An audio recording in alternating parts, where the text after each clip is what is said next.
सुबह Reliance power limited में आज के सेशन में ऑलमोस्ट अपर सर्किट जैसी कंडीशन क्रिएट हो रही है, लेकिन इस तेजी के पीछे का रीजन क्या है? लास्ट वीडियो में हमने क्या डिस्कस किया था, एक बार छोटा सा क्लिप उसका यहां पर लेते हैं, फिर आगे बढ़ेंगे। ठीक है, क्योंकि अभी थोड़ा टाइम है उसके अंदर या कंपनी के पास कोई बड़ा प्रोजेक्ट या फिर कुछ अच्छी न्यूज आ सके वहां पर। ठीक है, तब हम कह सकते हैं 47.50 आपका वापस से ब्रेकआउट हो सकता है। ठीक है, हमने डिस्कस किया था कि 47.50 आपका इंपॉर्टेंट रेजिस्टेंस है।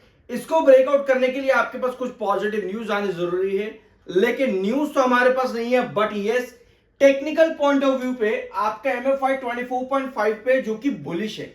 और आपको याद होगा 24.5 का एमएफआई कई बार रिलायंस पावर में पॉजिटिव साबित हुआ है।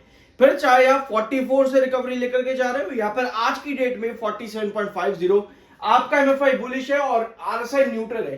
टेक्निकल पॉइंट ऑफ व्यू पे क्या ये तेजी आज के दिन है? यस, हम कह सकते हैं, लेकिन सिर्फ आरएसआई एमएफआई नहीं, और चीजें यहां पर देखते हो तो आपके पास वॉल्यूम और डिलीवरी आएगा। अब कल के सेशन में यहां पर अगर आप रेगुलर बेस पर देखोगे आपके पास वॉल्यूम्स कम आ रहे थे, बट डिलीवरी कल के सेशन में लगभग 60% की थी।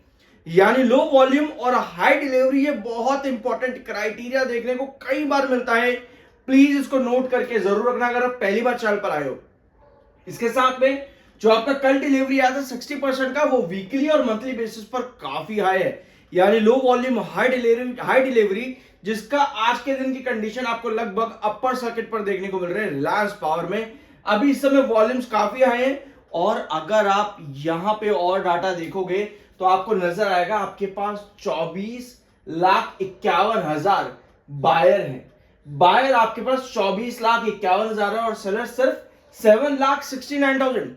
यानी डाटा देखो, बायर और सेल का रेशियो कितना बड़ा है, बायर कितने ज्यादा इन कंपैरिजन विद सेलर। तो आपके पास तीन चीजें आ जाती है। हमारे पास न्यूज नहीं है कि आप 47.50 से रिकवर हुए या फिर आप रेजिस्टेंस को तोड़ने की कोशिश कर रहे हो, न्यूज नहीं है, but technical point of view पे आपके पास काफी सारी चीजें हैं। आगे जाने से, चार्ट पर जाने से पहले मैं आपको एक चीज और बता दूं, Q2 का अगर आपको प्री एनालिसिस चाहिए तो कमेंट बॉक्स में Q2 जरूर मेंशन करना और चैनल को सब्सक्राइब जरूर कर देना। बहुत जल्द मैं आप लोगों के साथ प्री एनालिसिस लेकर के आ जाऊंगा रिलायंस पावर का।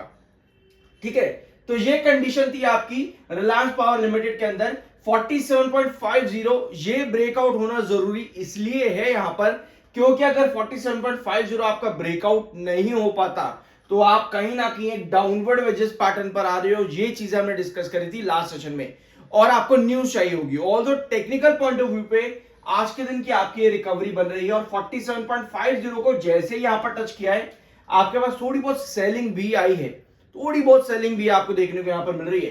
तो ऐसे में अब आप देखो यहां पर लगातार पिछले काफी सेशन से लगभग 7 से 8 सेशन आपके पास एक हैंगिंग सपोर्ट जैसी कंडीशन आ रही थी 47.50 पे। आज भी आप 47.50 को ब्रेकआउट कर रहे हो, लेकिन सस्टेन अभी तक नहीं किया है। अगर हम 1 आवर टाइम फ्रेम पर देखेंगे तो आपको ये कैंडल आज के दिन नजर आएगी, लेकिन इस कैंडल के बीच में आप गैप यहां पर अगर देखोगे तो आपको नजर आएगा कि कहीं ना कहीं ओपनिंग सेशन में आपके पास थोड़ी सी गैप डाउन ओपनिंग हुई, उसके बाद जो बायर आए हैं उसमें गैप काफी बड़ा है। ये गैप काफी बड़ा है, और अगर आप इस गैप को बॉलिंजर बैंड पर देखोगे, दो ब्लू क्रॉसओवर आपके यहां पर आते हैं और नीचे वाला बीच वाला आपका येलो क्रॉसओवर, ये ब्लू क्रॉसओवर और ये वाला ब्लू क्रॉसओवर, बीच वाला आपका येलो क्रॉसओवर है बॉलिंजर बैंड का। ये गैप काफी बड़ा है, और ये शिफ्ट जितना होता चला जाएगा उतनी कम पॉसिबिलिटी बनती है कि आप 47.50 को आज ब्रेकआउट करके सस्टेन कर पाओ। ठीक है, तो हमें चाहिए ये गैप भी आपका फिल होना जरूरी है, जो कि आपके बॉलिंजर बैंड्स के बीच में क्रिएट हो रहा है।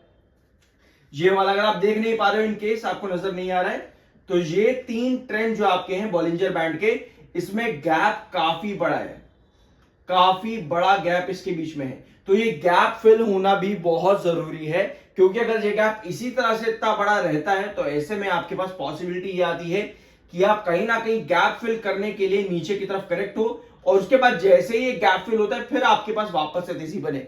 इसी वजह से 47.50 सस्टेन होना भी जरूरी है, और ये गैप फिल होना भी जरूरी है, ताकि आप क्या ना कर सको, ताकि आप ये डाउनवर्ड वेजेस पैटर्न पर ना आ सको। यहां पर आपको ये डाउनवर्ड वेजेस पैटर्न एलिमिनेट करने के लिए ये सब चीजें यहां पर चाहिए होंगी अपने इस 47.50 के रेजिस्टेंस पर। तो ये चीजें आपकी रिलायंस पावर लिमिटेड के अंदर आज की डेट में जो पॉसिबिलिटी हुई है और पिछले वीडियो में हमने जो डिस्कस किया था। बाय सेल की कोई रिकमेंडेशन नहीं है। आई होप कि वीडियो आपको पसंद आया होगा। मिलते हैं अगले वीडियो में। सब्सक्राइब के बिना मत जाना।